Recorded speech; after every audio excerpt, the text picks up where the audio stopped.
Kettulla sekä aktiivinen, vapaaehtoinen ja tiekirkko-opas Matti Sandin. Tervetuloa teille molemmille. Vaikka Matti tarraa tuohon, että mitä on olla tiekirkko-opas täällä Luhangan kirkossa, niin miten olet päätynyt tällaiseen ja mitä kaikkea se pitää sisällään? Jaa, pitäisikö sanoa, että olen ajautunut jotenkin, mutta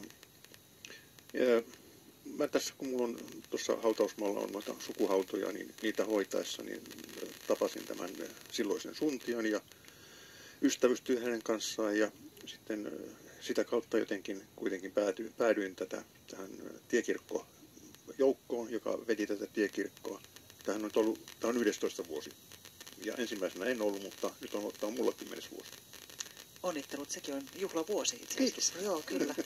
Salla Kettula, miten sinulla on, kuinka monta vuotta olet ollut mukana tässä Sysmän suvisoiton toiminnassa?